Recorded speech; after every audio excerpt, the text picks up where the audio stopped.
Sain UU, tasain UU, yang artinya halo Robahners, dimanapun kalian berada, bagaimana kabarnya? Kembali lagi bersama saya John, Still in the Nyaduk. Sebuah film berjudul The Old Guy tahun 2024 akan menceritakan tentang seorang pria paruh baya yang memiliki profesi rahasia dan sangat berbahaya. Profesi apa kira-kira? Langsung saja pasang handsfree, simetriskan proses serbahan, kencangkan celana mantan. Selamat menonton dan cekicrot.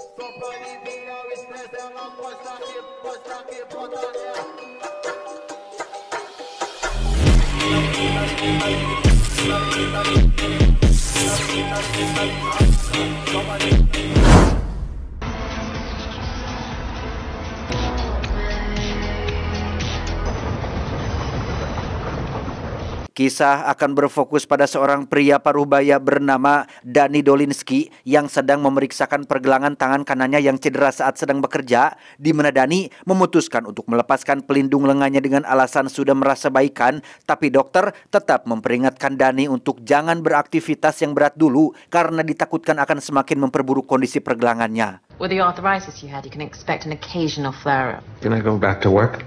Well, we don't want to be putting pressure on your finger. Any other questions? Danny sendiri adalah seorang penjual roti di sebuah toko roti kecil di pusat kota, di mana seorang pemuda bernama Ivan pun tiba-tiba muncul dan meminta pertolongannya. Entah siapa sebenarnya sosok si Danny ini, Ivan sampai mengatakan bahwa tidak ada satupun yang tidak tahu nama Danny Dolinsky di lingkungan profesi mereka, sehingga daripada penyamarannya terbongkar, Danny pun langsung mengajak Ivan ke dapur belakang. We can't just close in the middle of the day. Well, ternyata Ivan baru saja selesai melakukan suatu pekerjaan dan tak sengaja terluka di bagian perut. Tujuan Ivan mendatangi Danny adalah untuk meminta bantuan agar menghubungi pihak perusahaan, karena hanya Danny lah satu-satunya orang yang punya kontak langsung dengan para petinggi perusahaan. yeah, it's Dolinsky. Yeah. Selesai menelepon petinggi perusahaan, Danny pun menyuruh Ivan untuk menanggalkan pakaiannya dengan alasan dokter sebentar lagi akan datang dan mengobati luka di perutnya. Namun ketika Ivan disuruh memandangi sebuah gambar pantai, tiba-tiba Company takes you on a vacation. Really? setelah mengeksekusi Ivan dan menyerahkan mayatnya pada tim pembersih, Danny pun pergi ke sebuah rumah besar milik direktur perusahaan, di mana Anda semua mungkin akan sedikit terkejut saat mengetahui jika profesi Danny yang sebenarnya adalah seorang pembunuh bayarin. I don't mind waiting.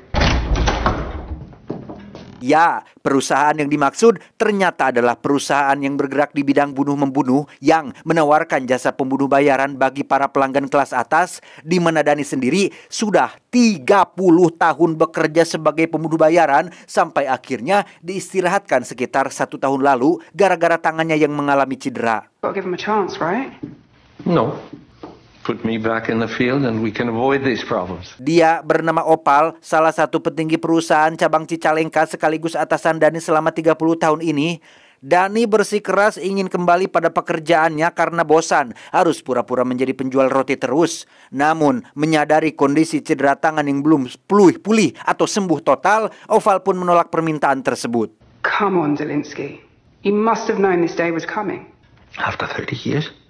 Your record's impeccable. Karena Danny bersikeras ingin kerja lagi, Opal pun akhirnya mengiyakan permintaannya. Tapi kali ini pekerjaannya agak sedikit berbeda, di mana Danny harus menjadi seorang pelatih, pembimbing, instruktur untuk mendampingi seorang pembunuh bayaran muda yang baru terjun dalam dunia kriminal. Back in the field. I've got something I think you might like. Yeah, we'll see about that. In a different capacity. Dia bernama Wilborg, kita panggil saja Will, seorang pembunuh bayaran pemulai mendapat tugas untuk mengeksekusi seorang target yang setelah berkenalan satu sama lain, Danny dan Will pun langsung bergerak untuk melakukan persiapan. I'm leading the charge. Whatever, yeah. Karena perbedaan usia yang jauh dan Will termasuk dalam golongan kaum milenial, Danny pun cukup heran dengan Will yang mengecat kuku jarinya. Danny menganggap hal itu sama sekali tidak mencerminkan sosok kejam seorang pembunuh bayaran. Did you paint your fingernails? Never mind. Berlokasi di London, Dani pun menemui kenalannya bernama Anata untuk mengambil beberapa perlengkapan seperti senjata api dan lain sebagainya, di mana Anata akan sekalian ikut bersama mereka berdua karena kebetulan ada janji kencan dengan sang pacar di luar. I've always wanted to visit there. Belfast. It's got a great music scene.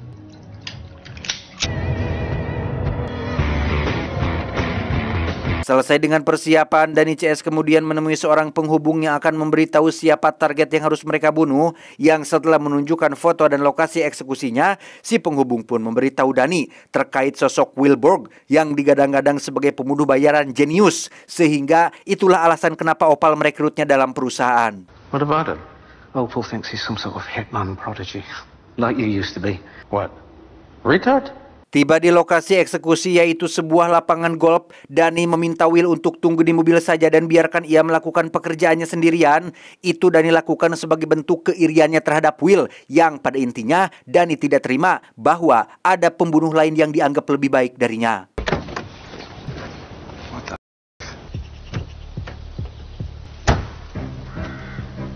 Si target sendiri terlihat sedang bermain golf ditemani oleh dua pengawalnya sampai ketika bola secara kebetulan jatuh di dekat lokasi Dani bersembunyi, ia pun dengan cepat memindahkannya ke dekat pepohonan dengan harapan bisa mendapatkan titik yang tepat untuk menembaknya dari jarak dekat.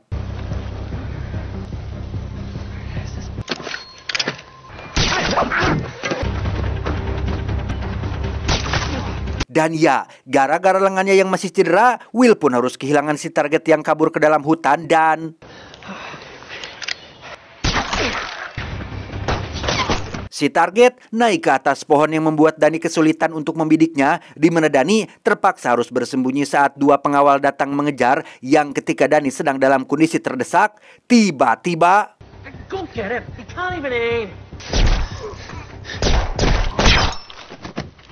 Ya, dengan kupluk warna pink dan penampilan yang kurang meyakinkan, Wilborg berhasil menuntaskan pekerjaan dengan cepat dan akurat sehingga...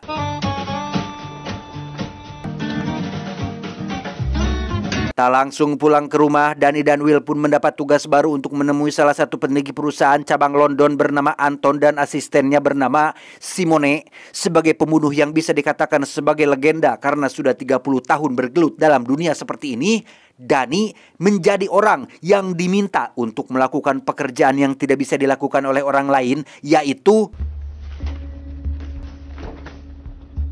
Get out of here. Barbieri.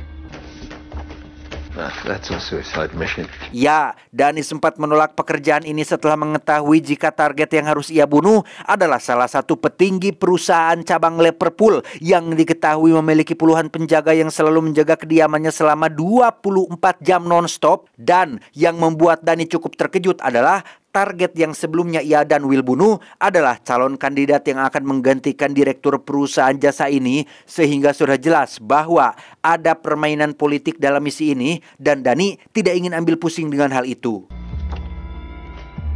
So you're going via water. No one asked me and no one asked you. Setelah menerima pekerjaan ini meski terpaksa, Dani dan Will pun berdiskusi terkait lokasi target mereka yang berada di sebuah pulau terpencil sejauh 30 km dari daratan, sehingga satu-satunya cara tercepat untuk menyeberanginya adalah dengan menggunakan perahu bot kecil.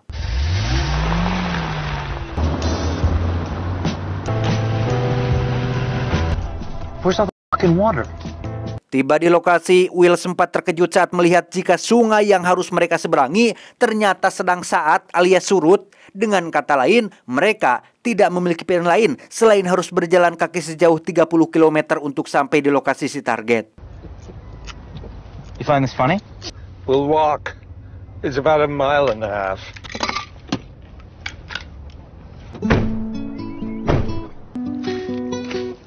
Tiba di lokasi, Will pun langsung mengaktifkan alat khusus untuk mematikan sistem alarm sehingga membuat mereka berdua dapat leluasa masuk ke dalam. Yang tepat saat Dani akan melakukan eksekusi, muncullah cucu si target yang tiba-tiba meminta air minum sehingga...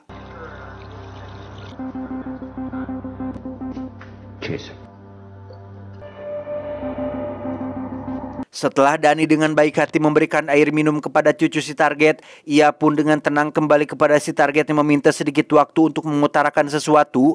Sebagai salah satu petinggi perusahaan cabang Liverpool, si target tentunya memiliki kekayaan yang tidak kalah besar dengan Anton, sehingga Dani diiming-imingi bayaran 10 kali lipat dari bayaran yang diberikan oleh Anton agar Dani mau bekerja untuknya dan balik memburu Anton yang sudah memberikannya pekerjaan ini. It's above my pay grade to contemplate. Training means replacing. Sebagai bentuk persetujuan atas kesepakatan ini, Dani diminta untuk menghabisi Will rekannya sendiri yang dianggap masih muda dan pemula dan tidak tahu apa-apa. Dan tebak apa yang Dani lakukan?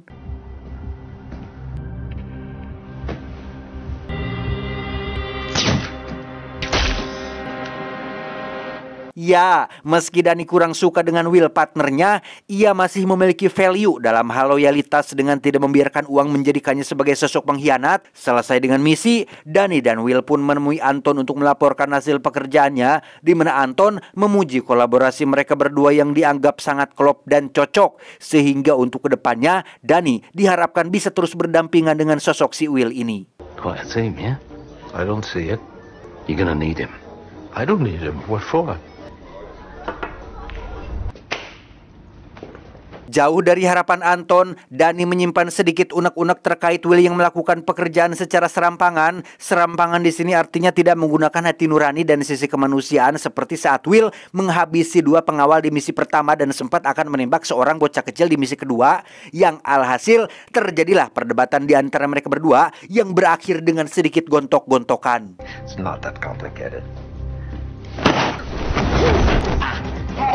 Beruntung ada Anata yang dengan cepat melerai perkelahian dan langsung menyeret Dani keluar dari klub malam tersebut, di mana hal mengejutkan terjadi saat 3 orang preman muncul dan berniat mengganggu Dani, tetapi This gay. I found you, London. ya, mereka bertiga ternyata adalah utusan dari pihak keluarga target pertama yang mati dibunuh di lokasi golf. Mereka hanya ingin mengetahui siapa dalang di balik misi pembunuhan tersebut dan berniat membalas dendam atas kematian anggota keluarganya.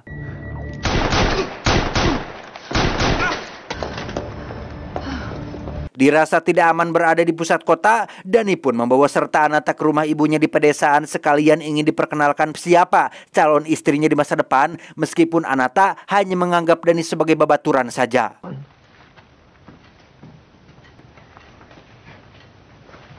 Keesokan paginya, Dani yang merasa bersalah atas perkelahian semalam pun langsung menelepon Will untuk meminta maaf, di mana Will menerima permintaan maaf tersebut dan menganggap itu hal yang biasa. Justru Will punya kabar baik tentang pekerjaan mereka selanjutnya, bahwa Simone, asistennya Anton, sudah berhasil menemukan target ketiga yang masih merupakan petinggi perusahaan untuk dibunuh dengan bayaran yang lebih besar dari sebelumnya. Grand Central Hotel. Come again? Simone found him, apparently. Tak banyak pikir, Dani langsung meluncur ke pusat kota menemui Will untuk melakukan pekerjaan tersebut. Berlokasi di sebuah hotel mewah bintang 7, Will ingin mendapat gilirannya dalam misi ini untuk naik sendirian menghabisi targetnya, sementara Dani akan tetap berada di mobil menunggu laporan misi ini selesai. Copy that. Bermodalkan informasi dari Simon tentang nomor kamar hotel si target, Will pun langsung nyerenteng masuk ke dalam tanpa punten-punten acan dan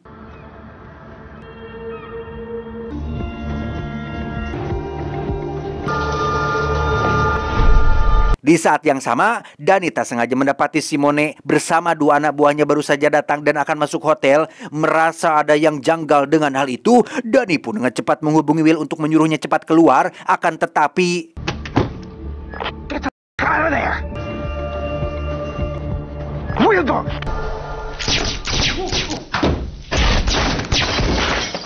ya, Simon tidak langsung membunuh Will karena dianggap masih berguna untuk memancing kemunculan Dani, di mana pada saat yang sama Simon juga telah mengutus beberapa pembunuh ke kediaman Opal dan inilah yang terjadi. Hi, guys. Kembali ke Dani yang bergegas mengganti kostum dan kabur dari hotel tersebut, ia langsung menemui Anton untuk meminta penjelasan terkait apa yang sebenarnya terjadi. Kenapa Simone asistennya tiba-tiba saja berkhianat? ternyata ada pihak luar, pihak ketiga yang ingin menghancurkan perusahaan jasa pembunuhan ini. Pihak itu diketuai oleh seseorang bernama Monty, dan Simone, asisten Anton lah, telah menjadi bagian dari rencana tersebut. Sekarang semuanya menjadi kacau. Oval, atasan Dani, baru saja dikabarkan mati, yang menjadikan Anton sebagai salah satu atau satu-satunya petinggi perusahaan yang masih tersisa.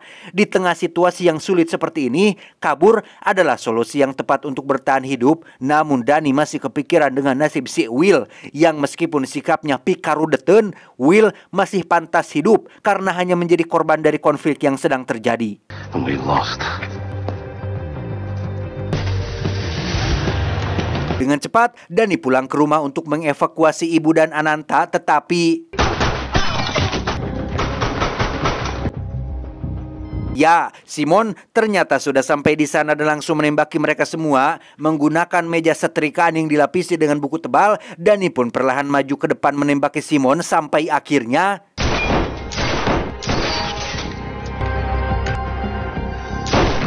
setelah berhasil membunuh Simon, Dani pun menyuruh Anata dan ibunya untuk bersembunyi di tempat aman, sementara ia akan beraksi sendirian untuk menyelamatkan Will dari genggaman si Monty.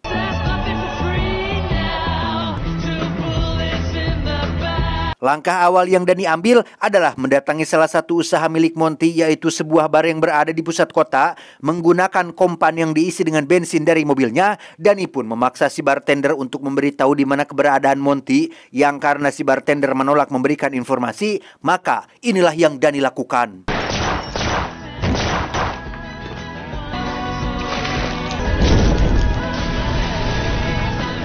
Setelah membakar habis bar tersebut, Dani tidak langsung pergi, melainkan menunggu di dalam mobil untuk mengamati siapa saja yang datang ke lokasi. Selain pemadam kebakaran, ada muncul seorang pria seperti bos mafia yang bisa dipastikan itulah sosok si Monty yang dimaksud. Sehingga tanpa buang waktu, Dani pun langsung melakukan pengejaran hingga berhasil menangkap si Monty tersebut.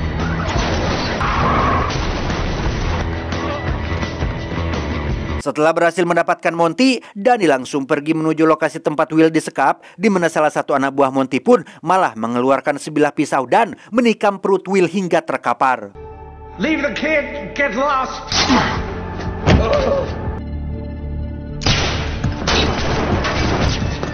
Dan ya, terjadilah baku tembak di antara Dani dan anak buah Monty yang membuat Dani terdesak, di mana Dani memanfaatkan apa yang ada di sekitar seperti wajan untuk menampung beberapa buah peluru yang akan dipanaskan, dan alhasil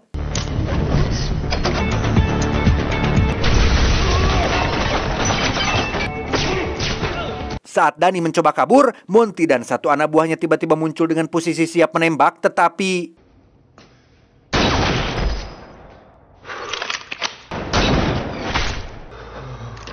ya, untuk kedua kalinya, nyawa Dani diselamatkan oleh Will Brock, sang pembunuh jenius. Saat Will sedang dalam kondisi kritis, Dani masih sempat-sempatnya menyombongkan diri tentang kredibilitasnya sebagai legenda pembunuh terbaik dari yang terbaik, yang pada kenyataannya, Dani memang adalah orang yang baik dan tulus, meski profesinya bersifat fulus.